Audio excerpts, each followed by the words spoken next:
ಎಲ್ಲರಿಗೂ ನಮಸ್ಕಾರ. Amitha's kitchen and life ಸ್ಟೈಲ್ಗೆ ಸ್ವಾಗತ. ಸ್ನೇಹಿತರೆ, ಇವತ್ತಿನ ರೆಸಿಪಿ ಬಂದು ಹೆಸರು ಮೊಳಕೆ ಕಾಳಿನ ಪತ್ರೊಡೆ. ತುಂಬಾ ಸುಲಭವಾಗಿ ಮತ್ತು ಬೇಗನೆ ಮಾಡಿಕೊಳ್ಳುವಂಥ ಒಂದು ರೆಸಿಪಿ. ಆರೋಗ್ಯ ಕೂಡ ತುಂಬಾ ಒಳ್ಳೆಯದು. ಹಾಗಾದರೆ ಬನ್ನಿ ಅಮಿತಾಸ್ ಕಿಚನ್ಗೆ ಹೋಗುವ, ರೆಸಿಪಿಯನ್ನು ನೋಡಿಕೊಂಡು ಬರುವ. ಹಾಗೆ ರೆಸಿಪಿ ಇಷ್ಟ ಆದರೆ ಲೈಕ್, ಶೇರ್, ಕಮೆಂಟ್ ಮಾಡಿ. ಚಾನಲ್ಗೆ ಯಾರಾದರೂ ಹೊಸಬ್ರು ಇದ್ದರೆ ಪ್ಲೀಸ್ ಸಬ್ಸ್ಕ್ರೈಬ್ ಮಾಡಿಕೊಂಡು ಚಾನಲನ್ನು ನೋಡಿ. ಇಲ್ಲಿ ನಾನು ಕೆಲವೊಂದು ಮಸಾಲ ಸಾಮಗ್ರಿಯನ್ನು ತಗೊಂಡಿದ್ದೇನೆ. ಇದನ್ನೀಗ ನಾವು ಹುರ್ಕೊಳ್ಬೇಕು. ಇಲ್ಲಿ ತವ ಕಾಯ್ಲಿಕ್ಕೆ ಇಟ್ಟಿದ್ದೇನೆ. ಅದಕ್ಕೆ ಈಗ ಒಂದು 4 ಬ್ಯಾಡಗೆ ಮೆಣಸನ್ನು ಹಾಕ್ತಾ ಇದ್ದೇನೆ. ಹಾಗಿಲ್ಲಿ ಅರ್ಧ ಟೀ ಸ್ಪೂನ್ ಅಷ್ಟು ಜೀರಿಗೆ ಮತ್ತೊಂದು 10 ಕಾಳು ಮೆಂತೆ, ಒಂದು 2 ಟೀ ಸ್ಪೂನ್ ಅಷ್ಟು ಧನಿಯಾ, ಮತ್ತಿಲ್ಲಿ ಇಂಗು, ಕಡಲೆಕಾಳು ಗಾತ್ರದ ಇಂಗು ಹಾಕ್ತಾ ಇದ್ದೇನೆ. ಹಾಕಿ ಒಮ್ಮೆ ಫ್ರೈ ಮಾಡುವ ಇದನ್ನೆಲ್ಲ. ಇವಾಗ ಇಲ್ಲಿ ಮಸಾಲೆ ಎಲ್ಲ ಫ್ರೈ ಆಯಿತು. ಈಗ ಸ್ಟವ್ ಆಫ್ ಮಾಡ್ತಾ ಇದ್ದೇನೆ. ಇಲ್ಲಿ ಹೆಸರು ಮೊಳಕೆ ಕಾಳು ತಗೊಂಡಿದ್ದೇನೆ. 1 ಕಪ್ಪಿನಷ್ಟು ನೆನೆ ಹಾಕಿ, ಇವಾಗ ನೋಡಿ ಸಣ್ಣ ಸಣ್ಣ ಮೊಳಕೆ ಬಂದಿದೆ. ಇದನ್ನೀಗ ನಾವು ಮಿಕ್ಸರ್ ಜಾರಿಗೆ ಹಾಕಿಕೊಳ್ಳುವ. ಇದನ್ನೆಲ್ಲ ಮಿಕ್ಸರ್ ಜಾರಿಗೆ ಹಾಕಿಕೊಳ್ಳುವ. ಇವಾಗ ಇದಕ್ಕೆ ಅರಶಿನವನ್ನು ಹಾಕ್ತಾ ಇದ್ದೇನೆ. ಅರಶಿನ ಒಂದು ಸ್ವಲ್ಪ ಜಾಸ್ತಿಯೇ ಬೇಕು. ಹಾಗೆ ಒಂದು ಸಣ್ಣ ಈರುಳ್ಳಿ, ಬೆಳ್ಳುಳ್ಳಿ.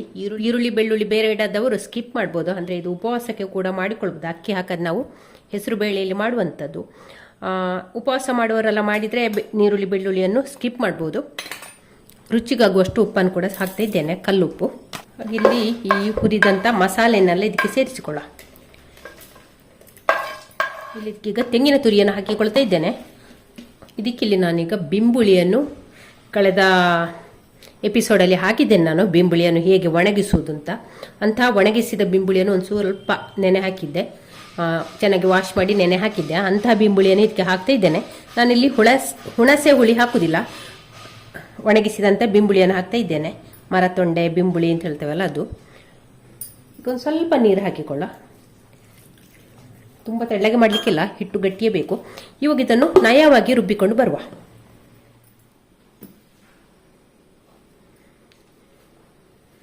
ಇವಾಗ ಇದನ್ನೊಂದು ಪಾತ್ರೆಗೆ ಹಾಕಿಕೊಳ್ಳುವ.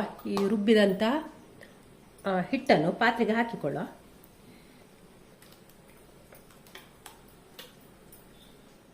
ಇಲ್ಲಿ ನೋಡಿ, ಹಿಟ್ಟನ್ನೆಲ್ಲ ರುಬ್ಬಿಕೊಂಡಿದ್ದೇನೆ. ಇದರದ್ದು ಟೇಸ್ಟ್ ನೋಡಿಕೊಳ್ಳಿ. ಉಪ್ಪು ಹುಳಿ ಖಾರ ಎಲ್ಲ ಕರೆಕ್ಟ್ ಉಂಟನ್ನು ನೋಡಿಕೊಳ್ಳಿ. ಅಂದರೆ ನಾವು ಇದು ತವಕ್ಕೆ ಹಾಕಿ ಫ್ರೈ ಮಾಡುವಂಥದ್ದಲ್ಲ, ಮಸಾಲೆಗೆ ಹಾಕುವಂಥದ್ದಲ್ಲ, ತವಕ್ಕೆ ಹಾಕಿ ಫ್ರೈ ಮಾಡುವಂಥದ್ದು. ಹಾಗಾಗಿ ಮಸಾಲೆಯ ಹದವನ್ನು ಈಗಲೇ ನೋಡಿಕೊಳ್ಬೇಕು. ಹುಳಿ ಕಡಿಮೆ ಇದ್ರೆ ಎಲ್ಲ ಹುಳಿಯನ್ನು ಹಾಕಿಕೊಳ್ಬೇಕು. ಇನ್ನಿದನ್ನು ಚೆನ್ನಾಗಿ ಕ್ಲೀನ್ ಮಾಡಿ ತೊಳೆದು ತಗೊಂಡಿದ್ದೇನೆ. ಮತ್ತು ಈ ದಂಟೆಲ್ಲ ಸ್ವಲ್ಪ ದಪ್ಪ ಇದ್ದರೆ ಒಂದು ಸ್ವಲ್ಪ ತೆಕ್ಕೊಳ್ಬೋದು. ನೋಡಿ, ಹೀಗೆ ಇಟ್ಟುಕೊಂಡಿದ್ದೇನೆ. ನಾನು ಇಲ್ಲಿ ನೆಲ ಕ್ಲೀನ್ ಮಾಡಿದ್ದೇನೆ. ನೆಲಕ್ಕೆ ಇಡ್ತೇನೆ ನಾನು ಇದಕ್ಕೆ ಸೂಪರ್ ನೆಲ, ಅಂದರೆ ಕ್ಲೀನ್ ಆಗಿದೆ ಕಟ್ಟೆ ನಮ್ಮದು. ಇದಕ್ಕೀಗ ನಾವು ಹಿಟ್ಟನ್ನು ಹಚ್ಚಿಕೊಳ್ಬೇಕು. ಹಿಟ್ಟು ಉಂಟಲ್ಲ, ಇದನ್ನು ಹೀಗೆ ಹಚ್ಚಿಕೊಂಡ್ರೆ ಆಯಿತು. ತೆಳ್ಳಗೆ ಹಚ್ಚಿಕೊಳ್ಳುವ. ಹೀಗೆ ಹಚ್ಚಿಕೊಂಡ್ರೆ ಆಯಿತು.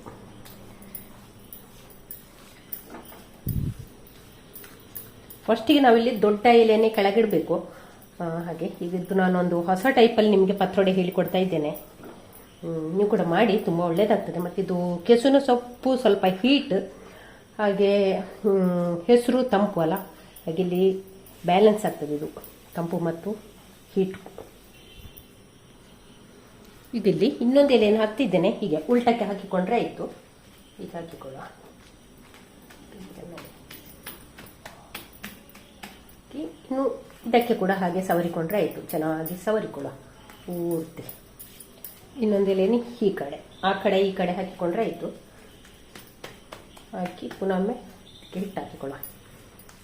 ನೋಡಿ, ಇದೆಲ್ಲ ರೆಡಿ ಆಯಿತು. ಇದನ್ನು ನಾವು ಹಚ್ಚಿಕೊಳ್ಳುವ.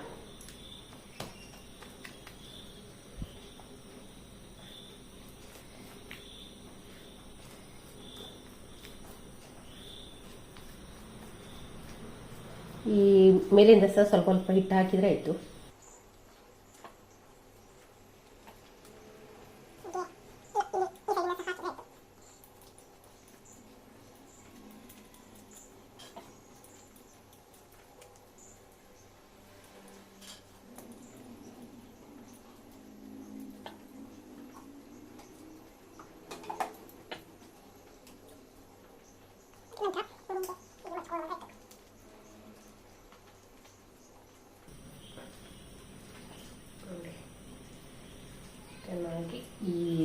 ಫೋಲ್ಡ್ ಮಾಡಿದರೆ ಆಯಿತು ನೋಡಿ.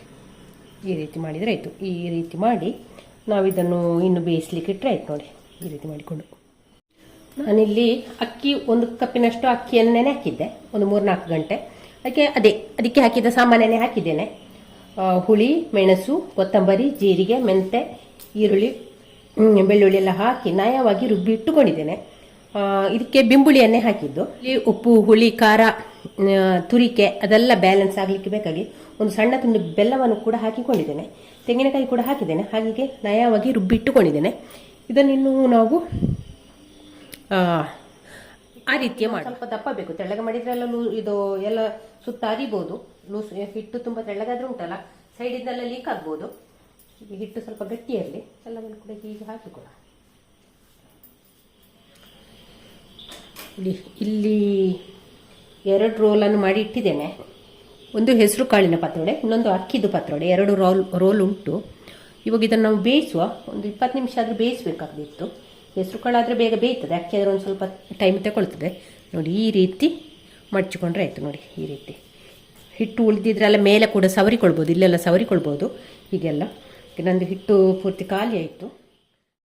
ಇಲ್ಲಿ ಸ್ಟೀಮರಿಗೆ ಪತ್ರೊಡೆನಲ್ಲಿ ಇಟ್ಟುಕೊಂಡಾಯಿತು. ಇನ್ನು 20 ನಿಮಿಷ ಮುಚ್ಚಳ ಮುಚ್ಚಿ ಹೈ ಫ್ಲೇಮಲ್ಲಿ ಬೇಯಿಸ್ಕೊಳ್ಳ. ನಮ್ಮ ಪತ್ರೊಡೆ ಬೆಂದಿದೆ ನೋಡಿ. ಇದು ಹೆಸರು ಕಾಳಿದ ಪತ್ರೊಡೆ. ಇದು ಅಕ್ಕಿದು ಮಾಡಿದ್ದು. ಇದನ್ನಿನ್ನು ಕಟ್ ಮಾಡಿಕೊಳ್ಳ. ಇದನ್ನು ನಾವು 2 ರೀತಿಯಲ್ಲಿ ತಿನ್ಬೋದು. ಬಿಸಿ ಬಿಸಿ ಆದರೆ ತೆಂಗಿನೆಣ್ಣೆ ಜೊತೆ ತಿನ್ಬೋದು. ಹಾಗೆ ಸ್ಲೈಸ್ ಮಾಡಿ ಎಣ್ಣೆಯಲ್ಲಿ ಫ್ರೈ ಮಾಡಿ ತಿನ್ಬೋದು. ಕೊಬ್ಬರಿ ಎಣ್ಣೆಯಲ್ಲಿ ಫ್ರೈ ಮಾಡಿ ತಿನ್ಬೋದು. ಮತ್ತು ರವಾ ಫ್ರೈ ಮಾಡ್ಬೋದು, ತವಾ ಫ್ರೈ ಕೂಡ ಮಾಡ್ಬೋದು. ತುಂಬ ಒಳ್ಳೆಯದಾಗ್ತದೆ. ನೀವು ಕೂಡ ಒಂದ್ಸಲ ಟ್ರೈ ಮಾಡಿ. ಹಾಗೆ ಮಸಾಲೆಗೆ ಹಾಕಿ ಕೂಡ ಫ್ರೈ ಮಾಡ್ಬೋದು.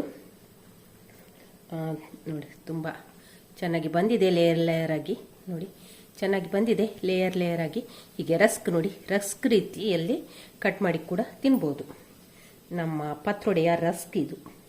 ಇಲ್ಲಿ ಒಂದು ತವಕ್ಕೆ ನೋಡಿ ಕೊಬ್ಬರಿ ಎಣ್ಣೆ ಹಾಕಿ ಇಟ್ಟಿದ್ದೇನೆ. ಒಂದು 2 ಟೀ ಸ್ಪೂನ್ ಅಷ್ಟು ಹಾಕಿದ್ದೇನೆ. ಇವಾಗ ಎಣ್ಣೆ ಕೂಡ ಚೆನ್ನಾಗಿ ಫ್ರೈ ಆಗಿದೆ. ಈಗ ಪತ್ರೊಡೆಯ ರಸ್ಕನ್ನು ಇಡುವ. ಇವಾಗ ಇಲ್ಲಿ ಒಂದು ಸೈಡೆಲ್ಲ ಫ್ರೈ ಆಯಿತು. ಮೇಲೆ ಒಂದು ಸ್ವಲ್ಪ ಎಣ್ಣೆ ಹಾಕಿಕೊಳ್ಳುವ.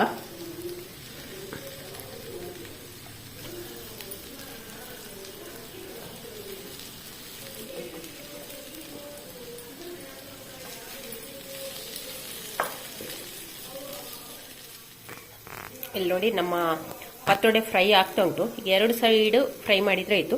ಬೇಕುತ್ತಿದ್ರೆ ರವಾ ಫ್ರೈ ಕೂಡ ಮಾಡ್ಬೋದು. ನೋಡಿ ತುಂಬ ಹೊರಗಿಂದ ಕ್ರಿಸ್ಪಿಯಾಗಿ ಒಳಗೆ ಸ್ವಲ್ಪ ಸಾಫ್ಟಾಗಿ ತುಂಬ ಚೆನ್ನಾಗಿರ್ತದೆ. ಅಂತೆ ತಿನ್ನುವಂಥ ಒಂದು ರೆಸಿಪಿದು. ಅದಕ್ಕೆ ನೋಡಿ ಪತ್ರೊಡೆ ಎಲ್ಲ ಚೆನ್ನಾಗಿ ಫ್ರೈ ಆಗ್ತಾ ಉಂಟು. ಹಾಗೆ ರೆಡಿ ಆಯಿತು ನಮ್ಮ ಪತ್ರೊಡೆ ಸವಿಯಲು. ನೀವು ಕೂಡ ಒಂದ್ಸಲ ಟ್ರೈ ಮಾಡಿ. ಹಾಗೆ ವಿಡಿಯೋ ಇಷ್ಟ ಆದರೆ ಲೈಕ್ ಮಾಡಿ, ಶೇರ್ ಮಾಡಿ. ಚಾನಲ್ಗೆ ಹೊಸಬ್ರಿದ್ರೆ ಪ್ಲೀಸ್ ಸಬ್ಸ್ಕ್ರೈಬ್ ಮಾಡಿಕೊಂಡು ಚಾನಲನ್ನು ನೋಡಿ. ಥ್ಯಾಂಕ್ ಯು ಸ್ನೇಹಿತರೆ.